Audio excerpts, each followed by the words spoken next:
भारत माता की, भारत माता की, छत्रपति शिवाजी महाराज की, धर्मवीर छत्रपति संभाजी महाराज की, भारत रत्न डॉक्टर बाबासाहेब आंबेडकरांचा,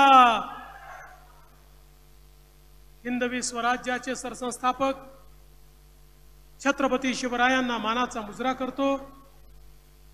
भारतीय राज्यघटनेचे शिल्पकार भारतरत्न डॉक्टर बाबासाहेब आंबेडकर यांना मानवंदना अर्पित करतो। आणि आज महाकारुणी तथागत भगवान गौतम बुद्धांना वंदना अर्पित करत या ठिकाणी आपल्या भारताच्या महामहिम राष्ट्रपती श्रीमती द्रौपदी मुर्मूजी यांचं समस्त लातूरकरांच्या वतीनं, उदगीरकरांच्या वतीनं मनपूर्वक स्वागत करतो, अभिनंदन करतो। जरा उदगीरकरांनी, लातूरकरांनी जोरदार टाळ्यांनी त्यांचं स्वागत करा।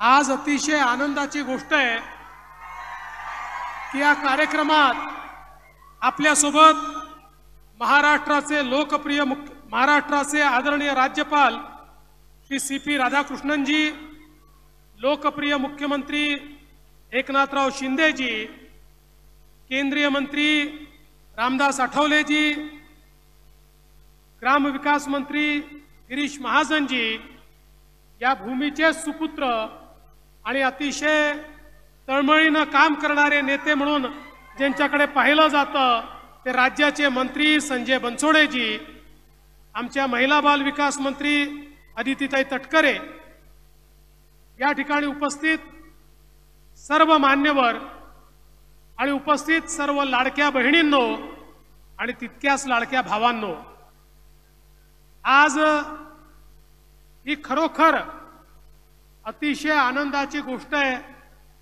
की संजय बनसोडेजींच्या पुढाकाराने एक अतिशय सुंदर अशा प्रकारचं बौद्ध विहार या उदगीरमध्ये तयार झालं आणि माननीय राष्ट्रपती महोदयांच्या हाताने आज त्याचं उद्घाटन आणि लोकार्पण झालेलं आहे।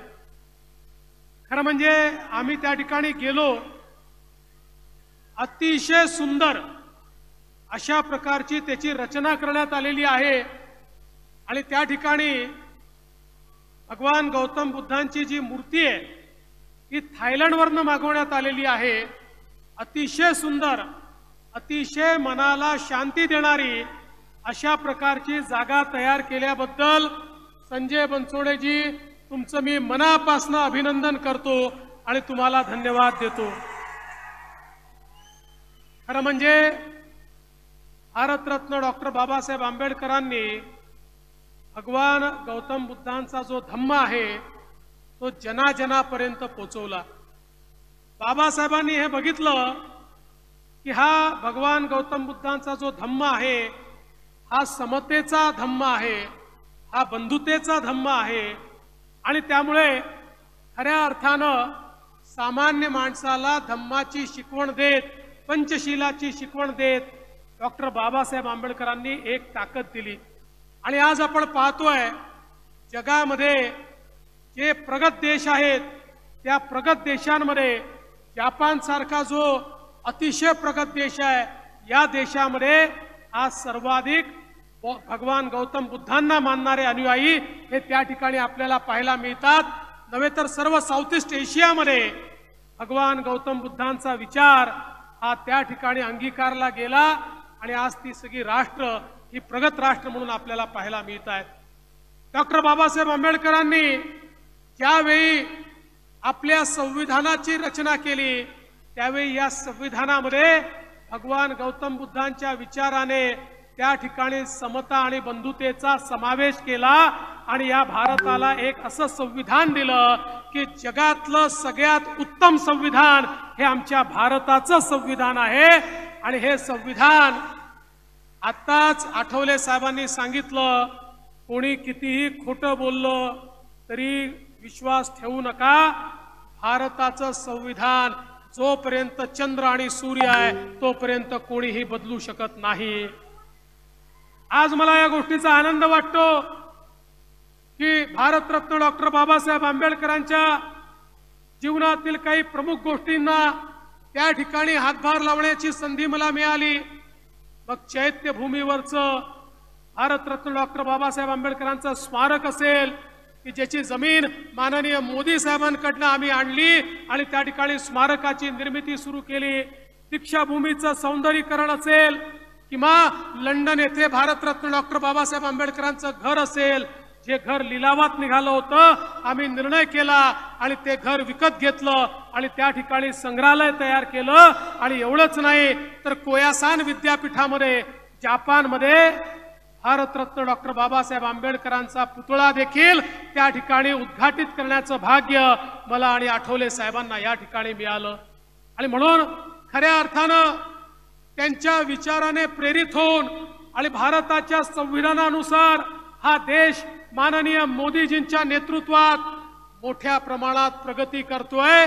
आणि या प्रगतीमध्ये मोदीजींनी सांगितलं, आपल्याला जर 2047चा विकसित भारत करायचा असेल तर केवळ आणि केवळ नारी शक्तींना, महिलांना जेव्हा आपण देशाच्या अर्थव्यवस्थेचा केंद्रबिंदू मानून आपल्या योजना तयार करू, त्याच वेळी आपला देश हा सशक्त देश होऊ शकेल।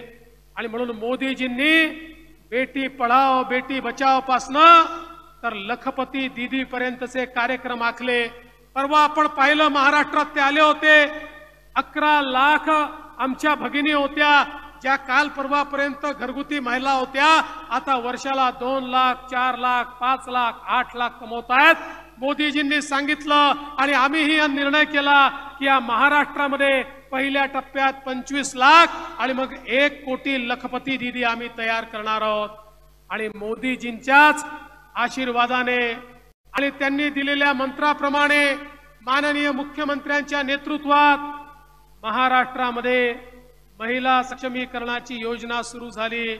मग त्याच्यामध्ये लेक लाडकी सारखी योजना असेल, मुलगी जन्माला आली की 18 वर्षाची होतपर्यंत 1 लाख रुपये देण्याचा विषय असेल, महिलांना एसटी मध्ये 50% तिकिटाचा विषय असेल, किंवा महिलांना 3 सिलेंडर मोफत असेल, किंवा आमच्या बहिणींची लाडकी योजना, लाडकी मुख्यमंत्री लाडकी बहीण योजना असेल की ज्या योजनेच्या अंतर्गत 1500 रुपये महिन्याला आमच्या माता भगिनींच्या खात्यामध्ये त्या ठिकाणी आम्ही टाकतो।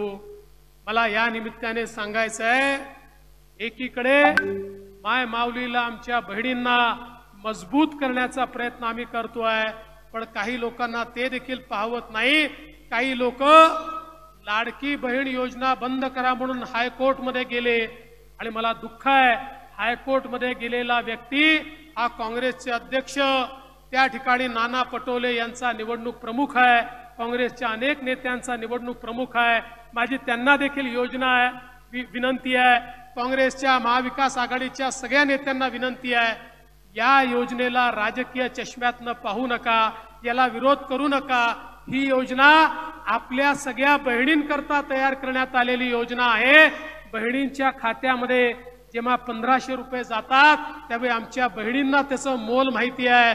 जे सोन्याचा चमचा तोंडात घेऊन जन्माला आले त्यांना याचं मोल कळू शकत नाही, पण दिवसभर राबणाऱ्या आमच्या ज्या बहिणी आहेत त्या बहिणींना याचं मोल माहिती आहे। आणि म्हणून आमच्या मुख्यमंत्र्यांच्या नेतृत्वात आम्ही हा निर्धार केलेला आहे, काहीही झालं तरी ही योजना आम्ही बंद होऊ देणार नाही, ही योजना अशीच चालत राहील।